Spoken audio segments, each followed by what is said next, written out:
Chapter 39, The Conquest of Bashan. This chapter is based on Deuteronomy 2 and chapter 3, 1 through 11. After passing to the south of Edom, the Israelites turned northward, and again set their faces toward the promised land. Their route now lay over a vast, elevated plain, swept by cool, fresh breezes from the hills. It was a welcome change from the parched valley through which they had been traveling, and they pressed forward, buoyant and hopeful. Having crossed the brook Zered, they passed to the east of the land of Moab, for the command had been given, "Distress not the Moabites, neither contend with them in battle, for I will not give thee of their land for a possession, because I have given Ar unto the children of Lot." And the same direction was repeated concerning the Ammonites, who were also descendants of Lot. Still pushing northward, the hosts of Israel soon reached the country of the Amorites.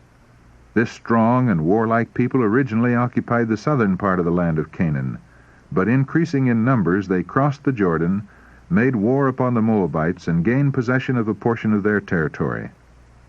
Here they had settled, holding undisputed sway over all the land from the Arnon as far north as the Jabbok.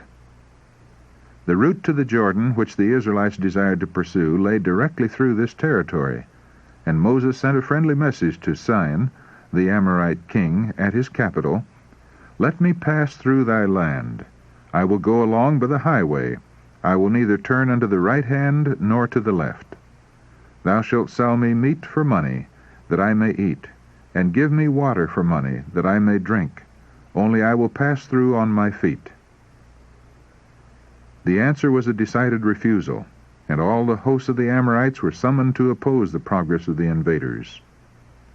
This formidable army struck terror to the Israelites, who were poorly prepared for an encounter with well-armed and well-disciplined forces. So far as skill in warfare was concerned, their enemies had the advantage. To all human appearance, a speedy end would be made of Israel. But Moses kept his gaze fixed upon the cloudy pillar, and encouraged the people with the thought that the token of God's presence was still with them. At the same time, he directed them to do all that human power could do in preparing for war. Their enemies were eager for battle, and confident that they would blot out the unprepared Israelites from the land. But from the possessor of all lands, the mandate had gone forth to the leader of Israel, "Rise ye up, take your journey, and pass over the river Arnon.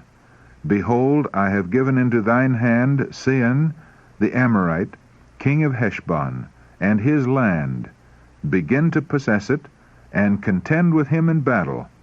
This day will I begin to put the dread of thee and the fear of thee upon the nations that are under the whole heaven, who shall hear report of thee, and shall tremble, and be in anguish because of thee."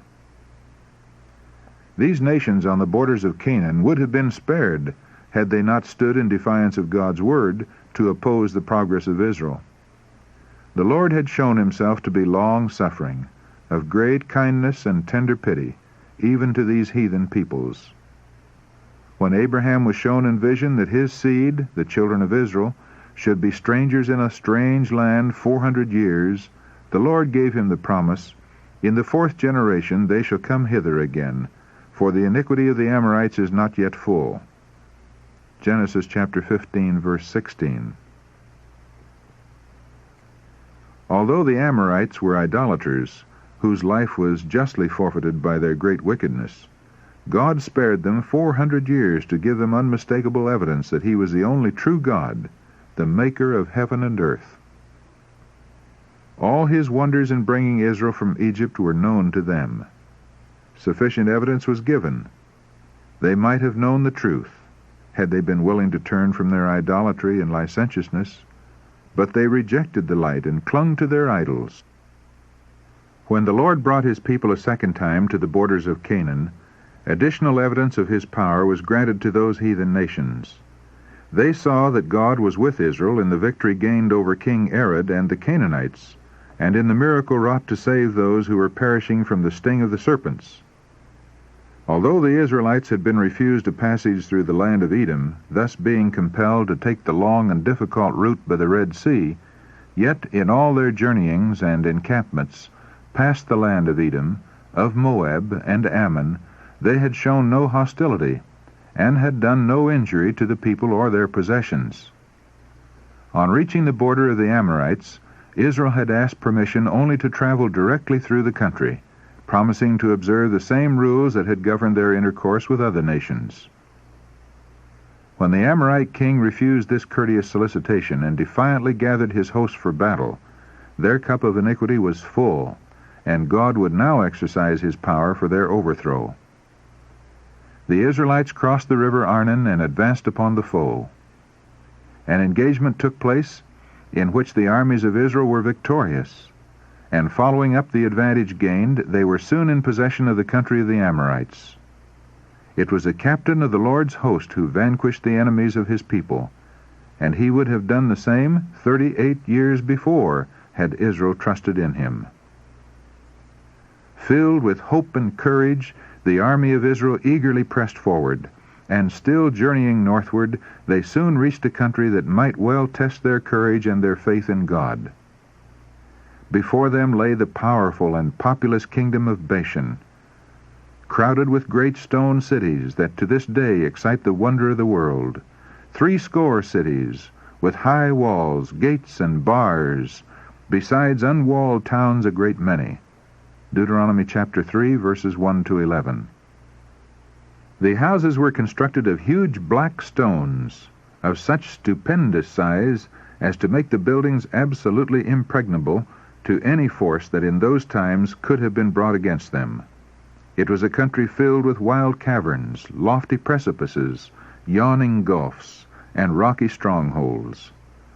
The inhabitants of this land, descendants from a giant race, were themselves of marvelous size and strength, and so distinguished for violence and cruelty as to be the terror of all surrounding nations, while Og, the king of the country, was remarkable for size and prowess, even in a nation of giants.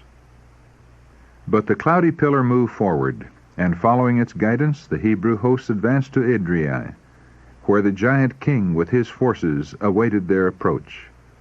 Og had skillfully chosen the place of battle. The city of Edrei was situated upon the border of a tableland rising abruptly from the plain and covered with the jagged volcanic rocks. It could be approached only by narrow pathways, steep and difficult of ascent. In case of defeat, his forces could find refuge in that wilderness of rocks, where it would be impossible for strangers to follow them. Confident of success, the king came forth with an immense army upon the open plain, while shouts of defiance were heard from the tableland above, where might be seen the spears of thousands, eager for the fray. When the Hebrews looked upon the lofty form of that giant of giants towering above the soldiers of his army, when they saw the hosts that surrounded him, and beheld the seemingly impregnable fortress, behind which unseen thousands were entrenched, the hearts of many in Israel quaked with fear. But Moses was calm and firm. The Lord had said, concerning the king of Bashan, "Fear him not, for I will deliver him and all his people and his land into thy hand, and thou shalt do unto him as thou didst unto Sihon, king of the Amorites, which dwelt at Heshbon." The calm faith of their leader inspired the people with confidence in God. They trusted all to his omnipotent arm, and he did not fail them. Not mighty giants nor walled cities, armed hosts nor rocky fortresses could stand before the captain of the Lord's host. The Lord led the army. The Lord discomfited the enemy. The Lord conquered in behalf of Israel. The giant king and his army were destroyed, and the Israelites soon took possession of the whole country. Thus was blotted from the earth that strange people who had given themselves up to iniquity and abominable idolatry. In the conquest of Gilead and Bashan, there were many who recalled the events which nearly 40 years before had, in Kadesh, doomed Israel to the long desert wanderings. They saw that the report of the spies concerning the promised land was in many respects correct. The cities were walled and very great, and were inhabited by giants in comparison with whom the Hebrews were mere pygmies. But they could now see that the fatal mistake of their fathers had been in distrusting the power of God.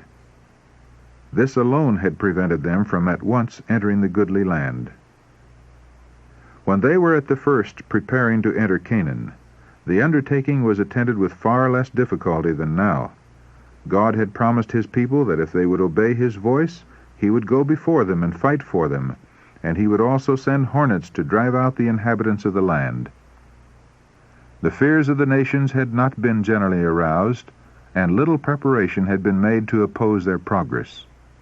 But when the Lord now bade Israel go forward, they must advance against the alert and powerful foes, and must contend with large and well-trained armies that had been preparing to resist their approach. In their contest with Og and Zion, the people were brought to the same test beneath which their fathers had so signally failed. But the trial was now far more severe than when God had commanded Israel to go forward. The difficulties in their way had greatly increased since they refused to advance when bidden to do so in the name of the Lord. It is thus that God still tests his people. And if they fail to endure the trial, he brings them again to the same point, and the second time the trial will come closer and be more severe than the preceding. This is continued until they bear the test, or, if they are still rebellious, God withdraws his light from them and leaves them in darkness. The Hebrews now remembered how once before, when their forces had gone to battle, they had been routed and thousands slain. But they had then gone in direct opposition to the command of God. They had gone out without Moses, God's appointed leader, without the cloudy pillar, the symbol of the divine presence, and without the ark. But now Moses was with them, strengthening their hearts with words of hope and faith. The Son of God, enshrined in the cloudy pillar, led the way, and the sacred ark accompanied the host. This experience has a lesson for us. The mighty God of Israel is our God. In him we may trust, and if we obey his requirements, he will work for us in as signal a manner as he did for his ancient people. Everyone who seeks to follow the path of duty will at times be assailed by doubt and unbelief. The way will sometimes be so barred by obstacles, apparently insurmountable, as to dishearten those who will yield to discouragement. But God is saying to such, "Go forward. Do your duty at any cost." The difficulties that seem so formidable, that fill your soul with dread, will vanish as you move forward in the path of obedience, humbly trusting in God.